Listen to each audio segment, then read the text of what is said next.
Hey, Changemakers. Welcome to our next episode of The Best Version of Myself, where we invite changemakers to come on who are doing exactly that, living the best version of themselves. I'll be the best version of myself, spreading kindness and peace. Today, we have Kevin Turner with us as our guest on The Best Version of Myself because Kevin continues to evolve and become the best version of himself. So welcome, Kevin. Thank you for having me, Molly. I appreciate it. Yeah. Excited to be here. And Kevin, I'm going to give you a little intro about Kevin, but Kevin is also the husband of Jordan Turner, who is our Mindful Education in the Schools director, and also was on our first episode of The Best Version of Myself. So Kevin lives in Davenport, Iowa with his wife, Jordan, and his two beautiful daughters, Eloise, who is 3, and Reagan, who is 1. And he just completed his 12th year in elementary education. Kevin has spent 7 years as a 4th and 5th grade teacher at Jefferson Elementary in Davenport, Iowa, and then transitioned into an instructional coach and spent 2 years in that position at Jefferson Elementary. The past 3 years, he has been a building principal at the elementary level. He has spent 2 years at Monroe Elementary in Davenport and just finished his first year as principal at Neil Armstrong Elementary in Bettendorf, Iowa. Kevin is also a certified Challenge to Change 95-hour teacher and has recently made his dream come true of becoming a published children's author. So Kevin, welcome to the podcast. We're so grateful to have you on here to talk all things education, mindfulness, and most importantly, your new release of your book, which has been published through Challenge to Change Incorporated, and it's entitled Empowering Eloise. So let's get right into it. Let's talk about your journey into education. Have you always wanted to be an educator? Like, just tell us your story, Kevin.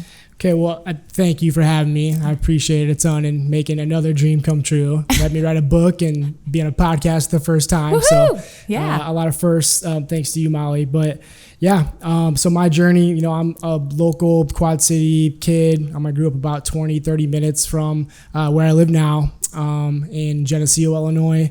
Really small farm, rural town.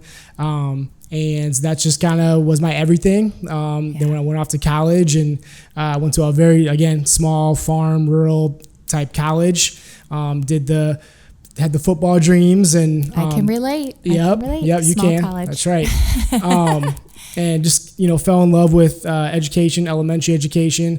My mom was a teacher all growing up, and as you'll find out as I talk a little bit more about myself, I look up to my mom and dad quite a bit. They're mean the world to me, and my mom always being in education and being in schools, and just seeing her help kids. And it wasn't just, it's funny, she was ahead of her time. It wasn't just the academic side. She always just looked at the whole child, and maybe that sunk in for me without really knowing it at a young age. And I've met your parents twice, and I can see where you have gotten all your kindness, your compassion, your beautiful personality is from your mom and dad. And it's not just one, it's both of them.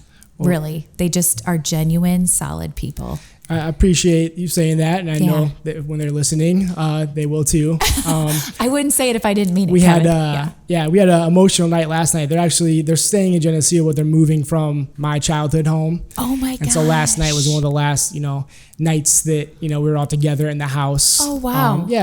And so just a lot of memories and pictures, and this has been a very ongoing process, so it wasn't a surprise or anything. And there's still a couple weeks left, to maybe go back one more time. But yeah, it was emotional, and a lot of the memories, maybe that was also perfect, before this today to kind of think about, where I came from and, why I am who I am today. Yeah. But yeah, and I there's not a day that goes by I don't think about, something my mom and dad taught me. And to jump ahead, I got super lucky. I got hired right away out of college to be a teacher. So what was the name of the college you went to? Monmouth College. Monmouth, okay. Yep, in Monmouth, Illinois. Yeah. Yep. I at Davenport did a early retirement. So many teachers retired that year. That was 2012. Thank you for retiring. It was last second. I think I got hired in July. Jefferson Elementary, I'd never heard of it before. I did my interview. I think in the moment I thought I crushed the interview. And then I think in the end it was like desperation probably. Now being an administrator, knowing how that works. Yeah. Now you're behind the scenes and you get it. Now I get it. It all makes sense to me. But I fell in love with it. I had no idea what I was getting into. I mean, this is a 100% free and reduced building. Yeah. Kids just, all ends of the spectrum. Major poverty, probably the most in Davenport. Pretty big building, a lot of kids. At the time, we were pre-K through 5. Eventually, we became pre-K through 6. So tons of turnover, tons of transiency with kids, tons of turnover with teachers. So the ones that were there for, a good amount of years, including Jordan and myself, those are the ones that wanted to be there. And I've got to watch the magic of you being at Jefferson and working with kids like that. Do you feel like that was a big formation of you as an educator and who you are too? Absolutely. Is experiencing it. And it's hard for me to even picture. Monroe and Armstrong are very similar. The next two buildings I worked at, and hard for me to think about being in any other building that isn't. I've always been in a title building. Always been in a building that had a high, free and reduced, poverty population. So, the amount of, low SES, it's you just see it when they walk in the door every day. Right. But what I always say, it is the most rewarding job you can possibly have. Yeah. It's, you're making an impact every day. And I mean, your job does that too. I know, but there is something special about being in it every day and the relationships you form with your students. Yeah. And I miss it, jumping ahead to the, instructional coach. I still got to be, in the classroom a little bit, but, not as much because I was supporting the entire building. And then becoming an administrator, you're just not in the classroom as much. And I miss it. I say it all the time. That's if I need to just get away and have a normal, time, 20, 30 minutes, I'll go to a 4th or 5th grade classroom. That's the grades that I taught. And I have fallen in love with the younger grades too. I knew nothing about kindergarten or 1st or 2nd grade at first, but over the past few years, I've, learned a lot. And now I'm in those rooms quite a bit too. And you're going to have a kindergartner here in a few years too, which I'm sure will be helpful. Yep. Jordan just dropped off Eloise's paperwork for preschool. Oh my gosh. Yeah, I know. I'm trying to put it aside and not think about it, but Eloise will be empowering you to be okay. Yeah, she will. Yeah. Yes, she will. She's going to be I know she's going to be just fine. It's going to be me. Yeah, I know. I feel that same way as I'm getting ready to send my kids off to college. Like it's the other end of the spectrum and it's lots of tears. No, I bet that's going to be tough too. That's coming up soon, right? Yeah, it is. It is. I hardly can talk about it without crying. Yeah. So yeah. Okay. Off camera. Okay. We'll talk about it off camera. So instructional coach, and then you went to get your master's degree during that time, right? To become an administrator? I think, another very important thing happened during that time is that I met my future wife. We heard all about her interview with you and how she had a crush on you from the moment she met you. Yeah, that's her side of that story, not mine. But what I'll say, Jordan from day one has advocated for me in anything that I've truly wanted to do. That's just her personality, but it's one of the reasons you fall in love with her, right? Exactly. She's always building people up and shining her light. But yeah, when I showed some interest in administration, when I met Jordan, I was also coaching at Augustana. Right. Yes. And I really looked up to the coaches that I worked for there. They were my coaches at Monmouth as well. And, the conversations came up about, do I want to be a college coach or a college teacher or professor or maybe an athletic director? I got along really well with the athletic director there at Augustana. And so we just, decided I kind of put it off for a while, and then we just thought the time was right. So went back to school and, got my admin. And again, I got super lucky. Even with the pandemic, that didn't slow me down too much because nope, it didn't. Got to be acting principal for one of my mentors at Jefferson, Cami Montoya. She gave me I owe her everything for giving me that opportunity, and that led to my first principal job. Yeah, amazing. And then Monroe eventually closed due to downsizing of school buildings in Davenport. And you just floated right over to Bettendorf, which is amazing. Yeah. I mean, so many people are not that lucky, but that just also is a true testament to how people see that light in you, Kevin. Well, thank you for saying that. Yeah. Super lucky. And I think also on the flip side, sometimes, everything happens for a reason. I think that it was time for a change. And I will always say I owe the Davenport Community School District everything. I learned everything there. And I think maybe that's, again, part of it. I think I've been able to share a lot just in my short time in Bettendorf. And I'm going to continue to do that, as the years go on. As long as I get to stay. Hopefully I do. I think you've got a future if you want it, right? They're lucky to have you. Hope so. Yeah. Yeah, thanks. So Kevin, you did take our 95-hour children's yoga training.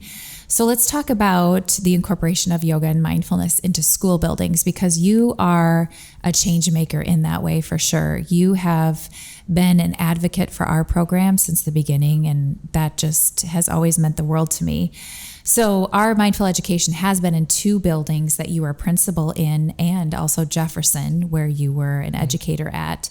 So the 2 buildings you were a principal at were Monroe Elementary and Neil Armstrong. Our program is there as well. Can you share with us your experiences of the program and the effects that you found that it did have on your students? Yeah, and again, I was lucky to see it just kind of the pilot phase when Jordan was... That's right, you were that pilot in Davenport, yeah. Yeah, and when Jordan switched over to do more of a special schedule to be able to incorporate Challenge to Change a little bit more consistently, I got to be a part of that and see it grow from that viewpoint, and it was incredible. I think the game changer that year was I knew it was working, as supplemental when she would kind of just pick and choose the groups she'd work with, whether it was kids from my 4th or 5th grade class who definitely needed it, teachers that needed it, or some of her ESL students that she was teaching at the time. When she moved to that special schedule, now we got to see it from kindergarten through 6th grade. Right. It was having a positive effect building wide. And it's funny, being a special schedule, technically that's a teacher prep. So the homeroom teacher wouldn't have had to stay. Well, it didn't take long that the homeroom teachers on library days were skipping their prep because they wanted to stay in there and see the lesson Jordan was giving the kids. And it was, that's amazing. All parts of the practice. And, at that point she was, certified and to be able to teach in the schools. And and that was just kind of the launching point. And, it's to this day, how many years ago is that now? Now it's in every building in Davenport, many area schools, and, very, very happy. And even before I got to Bettendorf, it was in some of the schools, and, now it's in, 4 of the 5 elementaries. And, we had the live face-to-face this past year, and then we're going to kind of move to the new Changemaker program this upcoming year. And it's just, it's so much and if you're someone that's going to do the 95-hour yourself and get that certification, you find out pretty quick that it's for you first. Right. That's so important. So many teachers right away, when you go to a training like that, you want it to be, okay, how can I implement this in my classroom right away? How can I help this student, and this student? And I was guilty of thinking that way. And I remember they just, that first week, because I think my first week was actually, because it was still COVID, we were online. And then every weekend after that, it was live. Okay. Yeah. But it was just kind of voiced to us that you got to make it about you first, because you're the one that's giving all the things. You cannot, I still say it in probably every email that I send to my staff, that you can't pour from an empty cup. That's right. And these skills, these strategies, it's not just for the kids, it's for the adults too. And you guys have just come such a long way with all the things you're doing with mindful education and all the things that you're doing with KCG. Yeah. It's been very cool from my point of view, to see it grow, because it was already, very big, but now it's just all the different things that you can add to it, that you have added to it, for the adults, I think is critical. Yeah. It's never been harder to be a teacher. You're right. You're so right. Yeah. And COVID really catapulted that and put that in a fast forward. And you're right. You can't pour from an empty cup. You cannot. You have to make sure that your cup is full before you give to others. And oftentimes teachers, they don't forget that. They just are not able to be aware of it because of the capacity that they have. So Right. I'm so glad that you remind your teachers of that every day. I think it's, it's so easy to say the words, and I'm still trying to learn, what else can we do, right? I say the words, but I need to model it, and then I think bringing in this Changemaker program, I think that's going to help, teach the adults, how to, model it for one another, Right. And I think they, as far as the parts of practice, I think the buildings that have had it, for the lessons, there's a pretty good understanding there. But now it's for my personal, right, well-being, how can I be the best me? Because that's going to make me the best teacher, administrator, Right. custodian, para, whoever your role is. Because I said it's never been hard to be a teacher. It's also never been hard to be a student. That's true. Oh my Yeah. gosh, Kevin, that's so true. Yeah. So true. Mm.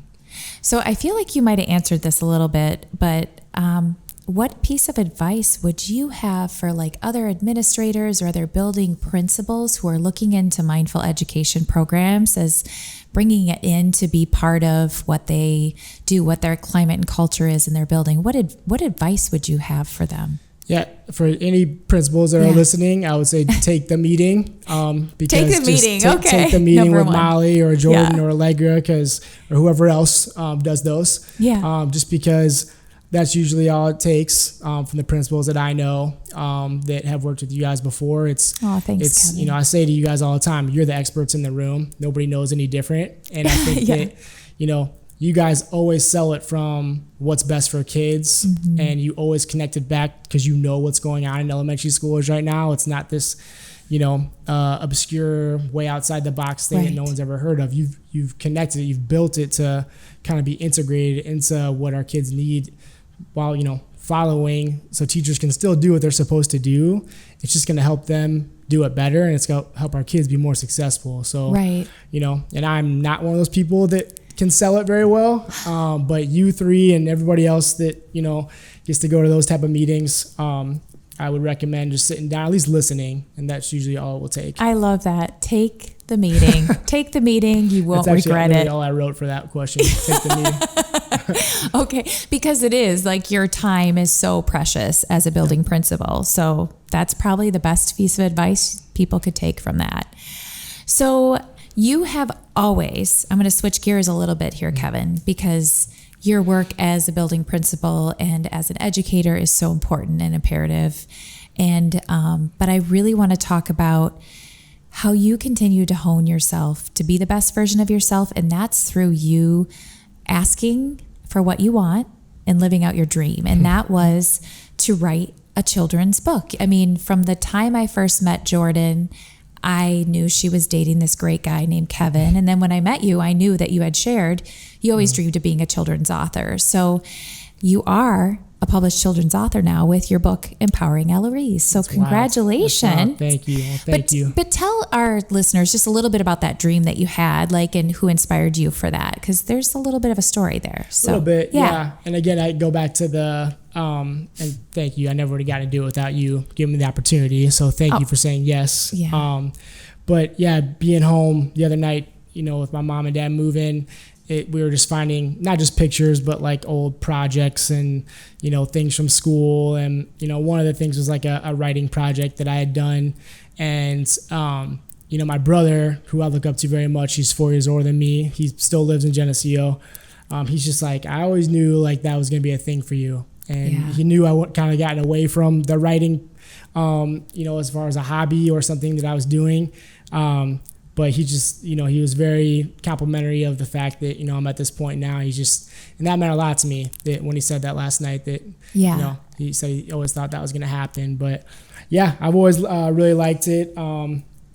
The one piece I want to talk about, I was kind of reflecting today and maybe again last night kind of brought it all up, all the feels, but something about poetry too, I've always really liked and connected with. And as I was reflecting, I know there was a 5th grade assignment where we had to write a poem, and mine was about basketball, of course, or something, some sport. All I cared about was sports, And that got put in not a published thing, but like it got selected Something to be like important an at that time. excerpt. Yeah. And so that was cool because I think I was one of the only ones in my class that got that.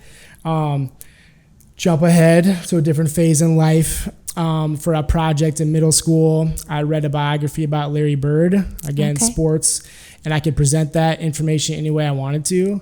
So I rewrote the lyrics to Big Papa by Notorious B.I.G. Oh my gosh. So it was the beat without the lyrics, and I created my own lyrics for that song about Larry Bird's life. Oh my gosh. So we reflected on that last night too. Can you do that right now for all the listeners? I knew you were going to ask me to do that. off camera, we'll do that. I'll do that for you. Some night I'm going to get you to do that. That's usually how it goes. Yes. Yep. People that know that about me.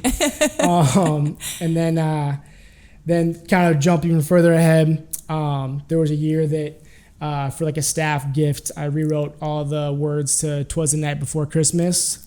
And it was all about, I think I just titled it 'Twas the Night Before Christmas Break. And I read it to the staff because I like incorporated every single person's name into the poem. Oh my gosh. Yeah. So it's something I've always enjoyed, and I kind of got away from it just because life, and I jokingly say it, but I'm also somewhat serious too. It's, when you're a teacher, you get to kind of hone your creativity, and that's how you engage kids, and that's how you get to kind of fuel that every day. Since getting into administration, that's, just having the time to be creative. Right. I always say that, in meetings, we're trying to come up with ideas. I always say, I used to be so much more creative. I know I was at some point, right. But, this opportunity, and this was a process, as writing this book, and, it's something that I really wanted to do, kind of knew what I wanted it to be. I definitely wanted to, have Eloise be in it. Right. And I think when the process started, there was no Reagan at all when the whole process started. But so our next book is about Reagan. That'll be the next one. Yeah. Yep. Great point. It was a process, and I never even been through, that type, with the publishing team and meeting with you guys and, taking the feedback, which was great. I mean, I learned a lot from that process too, that, I've kind of taken in some other, team meetings, because you guys I appreciated the feedback, and it was a team effort. I don't want to say I'm lucky that my name gets to be on it, but this was a team effort, most definitely. So, and the book is going to be in we don't call it our year 6 curriculum anymore, but it's the 6th version of a curriculum we've written, but it's our resiliency curriculum. Yeah. And it's about Eloise empowering herself. Can you tell us a little bit about the storyline of it? But don't give away the readers everything. I won't give it all away. No. Yeah, it's I kind of, the format, we read a book every single night with Eloise before bedtime, and there was a couple, of our favorites that we kind of took from a little bit as far as just the format. And I before I even go any further to this process, Charlotte and her illustrations. I know. Shout out to Charlotte. She's just incredible. I cannot say enough about her. She's more mature than me. And she's like 15 years younger than me, maybe more. Isn't it amazing their wisdom is she 21 yet? I don't even know if she's 21, but Charlotte Harwood, our illustrator of a lot of our children's books. Yeah. Shout out to her. She's been great to work with, and very patient with me, understanding of my busy schedule. But she's seeing it come to life. It's just because this whole time in writing it, you kind of visualize what you want it to look like. But she's just done an amazing job. So I want to make sure I said that. Yeah. It's all about just this little girl. She's just starting 3rd grade. And she's, again, some of the roots come from all that I know. She loves her mom and dad, and that's mentioned right away. Of course she does. But she's also like any kid in 2024. She has some internal things that, help her, kind of hurt her at times, as far as, almost a power struggle, right? And it's, it's when you're at home, it's easy to have the control, but then when you go to a new school, so she's starting a new school within the book, and she goes, and all of a sudden there's a lot of things that are out of her control. Right. She doesn't get to pick where she's sitting. She doesn't get to pick her partner. And, when that's taken away, that kind of heightens our kids that have trauma, and our kids that kind of have these high ACEs scores. And, that's a thing that, the whole focus of the story is you kind of find out from going to class, going to recess, going to lunch, that it kind of unravels some of these things inside of her that help kind of show that she needs this empowerment to be successful. And she has it inside of her the entire time. It's just what tools can she use to bring it out in herself. So really the first half of the book is all about, her first day at school and how hard it is. And we really try to focus on, some of the things, the characteristics, the traits of our kids that struggle with these type of things, these ACEs scores, these trauma, different types of trauma within the book. And that's where the team effort was incredible to come up with that, because, that was not me at first. But I think I love that we went that direction, because now it connects so much to, what we're going to ask of our teachers to teach in schools when they're reading this book and doing these parts of the practice. So you get to the middle of the story. She goes home. She's, upset, not being herself. And her mom is a teacher I don't think I say challenge to changing it, but a yoga and mindfulness teacher. And her mom teaches her positive affirmations. And then that kind of becomes like the turning point in the story, where she learns that she can be strong. She learns that she can empower herself. And that she can kind of get that power. It doesn't need to be a power struggle at school anymore, an internal one. It's all about, she can bring that out in herself. And so it's kind of the second half of the story goes back to the same settings that she struggled the day before. And she kind of shows how she empowers herself and is able to have success and be happy and be her joyful self when it's all said and done. And finding that joy from within. And I love how the second part of the story, like you shared, goes back to everything that she was through, but now she has these tools of resiliency to help her through them. It's magical. I think, at times too, and obviously that can be for any child's, single parent, no parents, high ACEs score, no ACE score at all. It's, secondary trauma is a real thing. Just being in schools right now can be traumatic. I think that it kind of meets the needs for all. And I like that we had her be in third grade, because it's kind of right in the middle. So I think that our real littles would understand for the most part, and definitely our, third, fourth, fifth, sixth graders will be able to relate to it as well. And using that appropriate language so it hits, that middle level, so you can have kindergartners who understand and capture, all the way up to, I always say, adults love children's books read to them too. So I remember in college, my favorite class in college was children's literature. Children's Lit's the best one. Yeah, I know, isn't it? Yes. You took it too. Yeah, yes. Of course. I got to miss spring football practice for that class, and it was awesome. Well, it's where you really fall in love with children's literature. And that was probably one of the places where I was like, I someday want to write a children's book as well. And really honing that dream. I didn't know what it was going to be about, because I always had a passion for writing. And that's why I was like, when I heard you wanted to write a children's book, I'm like, this has got to happen. This needs to happen. Kevin Turner needs to write a children's book. I mean, again, I've been inspired by a lot of great authors, including yourself. So, Sadie Loves Yoga. I don't know how many times I've either read it or heard it myself. Me too. I don't even need the book anymore to read it, because we read it in so many kids' lessons. But the Sadie Loves Yoga lesson is getting adapted. There's a new book I wrote this summer for it, and that teaches the kids the 5 parts of practice. So it's all about me teaching the kids the 5 parts of practice and then incorporating it. So it teaches them where they could just pick up the book and do a yoga lesson by themselves. Wow. Yeah. So tomorrow we're doing some filming for it. So I hope it goes as well as it does in my head, Kevin. That's all. I did not know that is. Usually I kind of know what's going on with Challenge to Change. So that probably because I took that one out of Jordan's hands. And so she's like, I don't know what's going to happen tomorrow, but very cool. We'll see. Be excited to see that one. That was a great idea. Yeah. So we were just thinking that, Sadie Loves Yoga serves so much purpose for so many times. And that's our first published book, A Challenge to Change, for those of you that don't know that. But, we wanted to bring in more than just yoga into that first lesson. We wanted to bring in mindful education and bring in that language too, because that is a bigger part. It's more than just the physical yoga practice. It's the 5 parts of practice, like you talked about. Okay, so Kevin,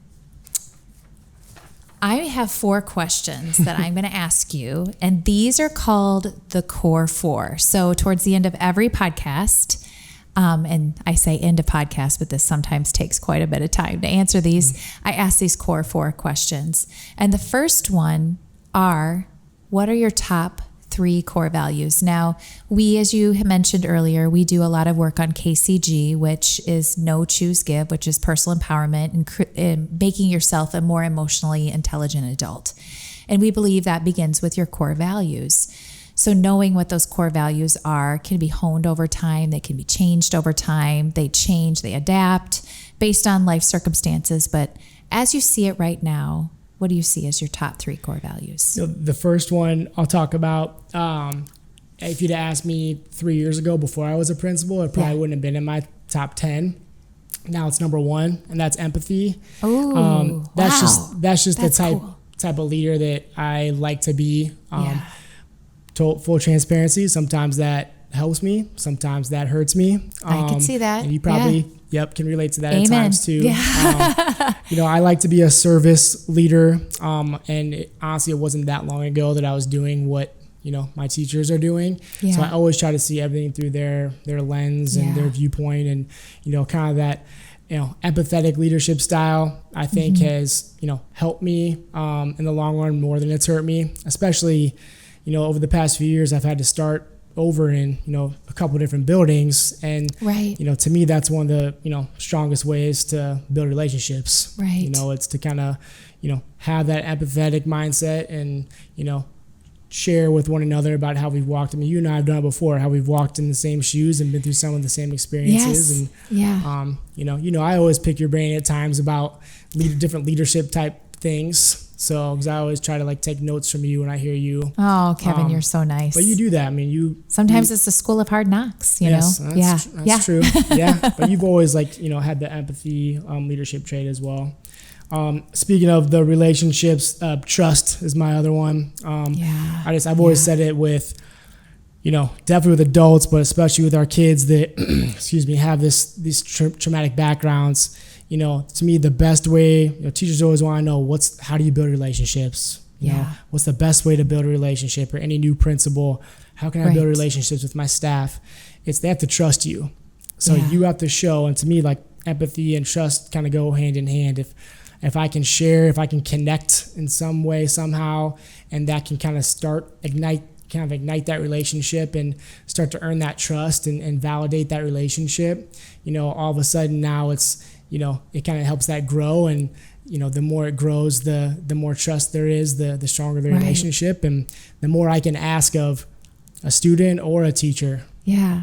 Who wouldn't want to work for you, Kevin? Oh, gosh. I mean, a principal whose 2 of their 3 values, empathy and trust. That's strong character. That's Thanks. a lot. That's very strong character. Thank you. So what's number 3? Number 3, well, you already, mentioned it a little bit, I think, at the beginning, but I've always kind of been grounded in my faith. And I think that, I think for anybody, as time goes on, that can look many different ways. Faithful to God, faithful to my family, faithful to my kids, my job, friends, those strong relationships that, you've worked so hard to build, you can be faithful to those as well. So, that's my 3: empathy, trust, and faith. I love that. Thanks. I mean, you just saying those and knowing you, I feel like I know you pretty well. Mm-hmm. That's you, Kevin. That's you. Yeah. Thanks for sharing that. Yeah, that was a good question. So the next one, you may have gotten a little bit of knowledge from your beautiful wife about. As I've shared with you at Challenge to Change, we have all of our change makers form what's called a noble goal through our work in personal empowerment and emotional intelligence. And your noble goal is a lifelong journey that you take. And it's a statement that you align yourself with day after day after day. So it's a goal that helps you to keep direction in your life, going towards what your core values are and what you want out of life. And I always say a noble goal points outward. So it's something internally that drives you every day, but it points outward to make the world around you better than you found it. But it also will not be accomplished in this lifetime. So it's something that will maybe be accomplished on the day you die. So on the day you die, I always say, when the angels come for you, they'll say to you, Kevin, job well done. You did it. You've accomplished your noble goal. So I know Jordan's probably given you a little education on that, but what would you say would be your noble goal or the beginnings of it? Yeah, a little bit. I think when I did my 95-hour, the card that I got to keep said, I am joyful.